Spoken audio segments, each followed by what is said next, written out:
right, so we have a pleasure of having Professor Ifeanyi Emmanuel Ofoezie, a professor of environmental management and health at Obafemi Awolowo University, Ile-Ife, Nigeria. His work spans environmental management, environmental health, water quality assessment, and public health. He has published extensively on environmental sciences, parasitology, climate change, and the urbanization, climate pollution nexus in West Africa, as well as sanitation, infectious disease, and environmental contamination. His research contributes to understanding the links between environmental condition, sustainable development, and public health, and providing evidence for environmental governance, pollution control, and climate responsive planning in the region. Thank you very much, Professor, for joining us. The floor is yours.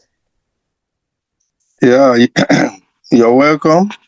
And I'm very glad to be part of this program today.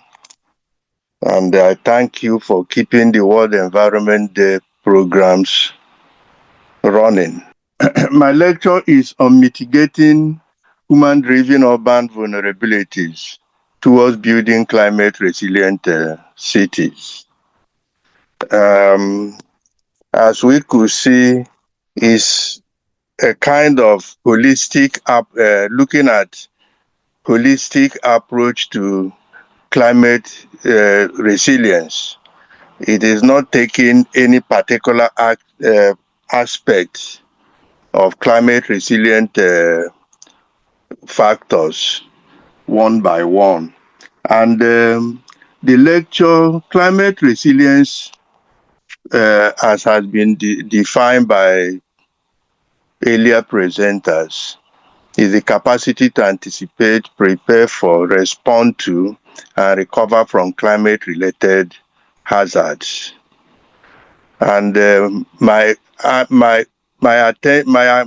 symposium is directed towards anthropogenic influences, that is human-driven, on the environment. And we say that it has profound vulnerabilities that affect the ability of cities to attain resilience, because a lot of human beings have actually contributed immensely towards the destruction of the environment over time.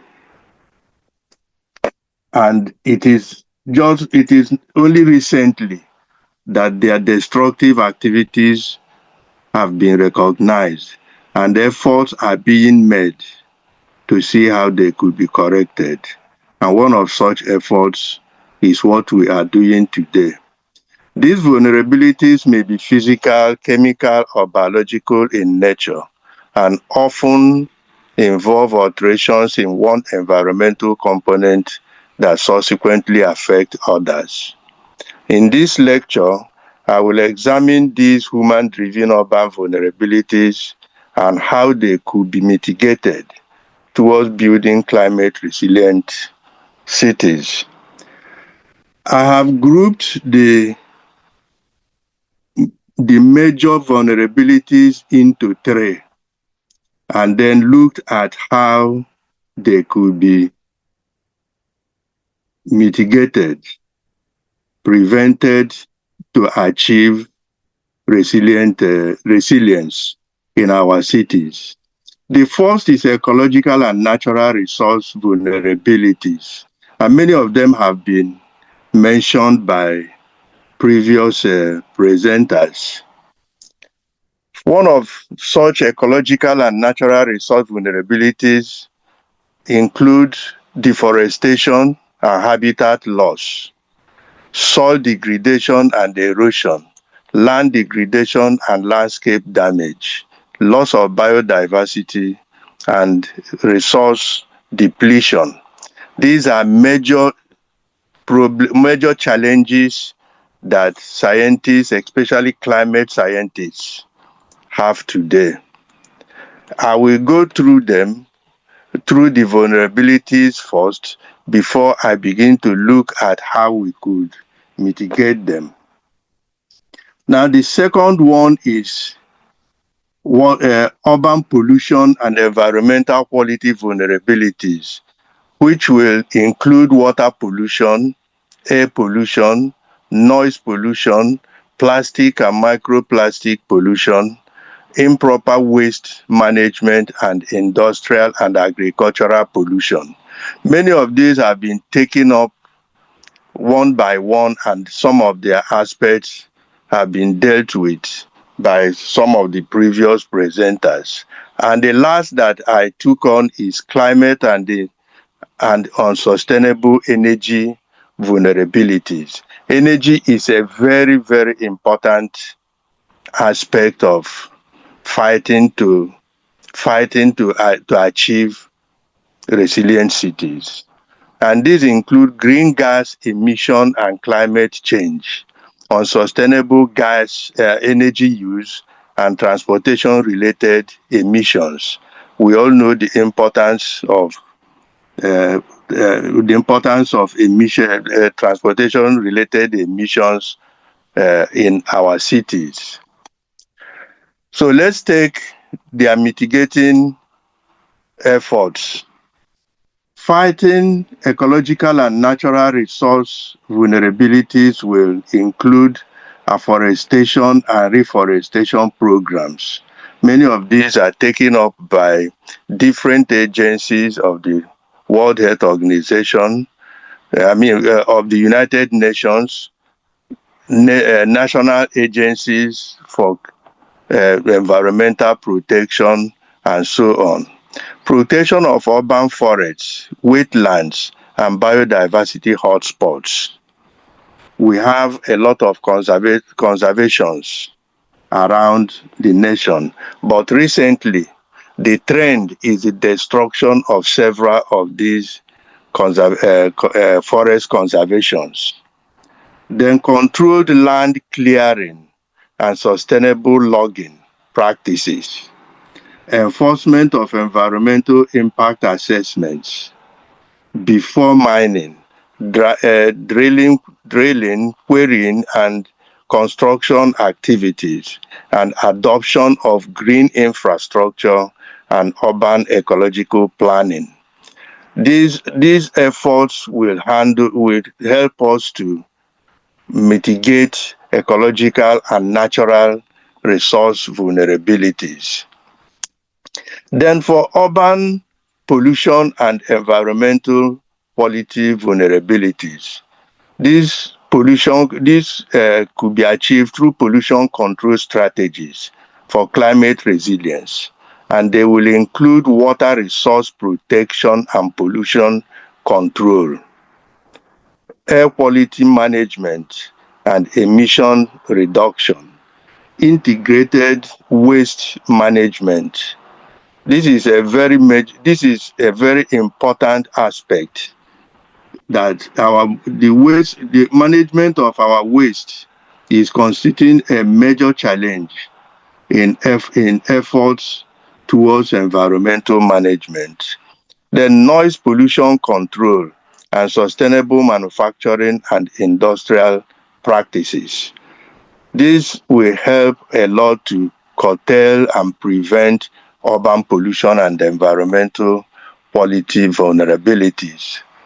Then for climate and unsustainable energy vulnerabilities, we found out that green economy and infrastructure sustainability measures may help to contain a lot of climate and unsustainable energy vulnerabilities through climate change mitigation and low carbon development.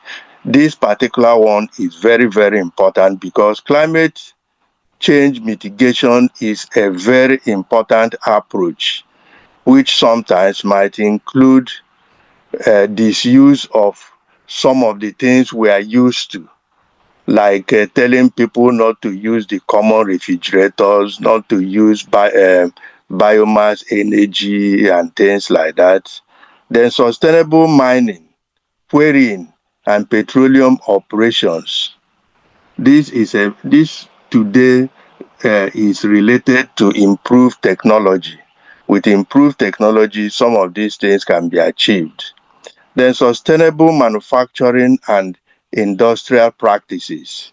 When one looks at some of the environmental management systems in major in major companies and corporations in the world, like Toyota, like Shell, and all those, one could see the efforts that are being made to achieve sustainable manufacturing and industrial practices. Then sustainable transportation and distribution systems. This may include a regulation of vehicular emissions, regulation of vehicular emissions, and so on, and then sustainable consumption and resource efficiency. All these measures, taken one by one and taken as a whole, will help us to achieve resilience, climate resilient cities. Thank you. Thank you very much for that very insightful presentation, and also for keeping to the time. We really appreciate you for joining us today. Okay, thank you.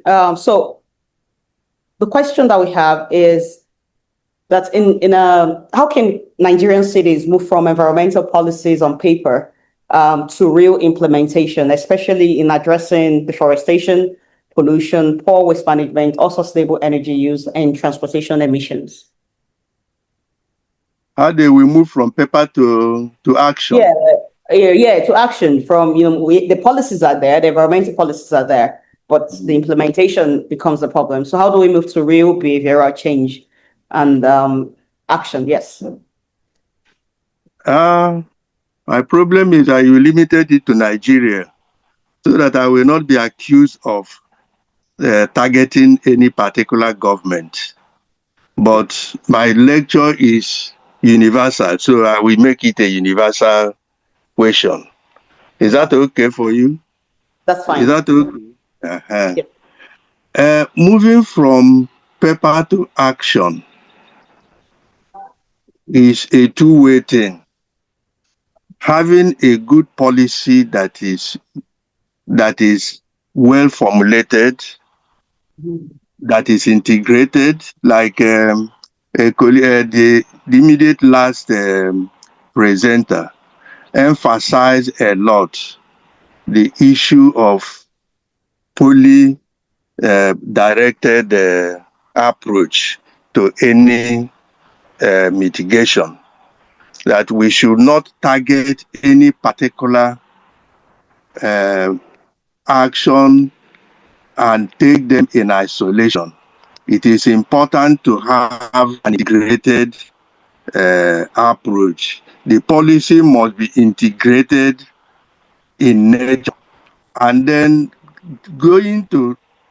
taking it to action will require the necessary technology, will require the necessary government support, both in terms of funding and in terms of human and material resources. And then when government says this is our policy, it must be enforced without bias. It must be enforced without bias, and it must be enforced with taking scientists and technologies into consideration. Government alone cannot do it. The problem we have in most of third world nations is the disparity between government and science and researchers. The research and development component of any development is very poor.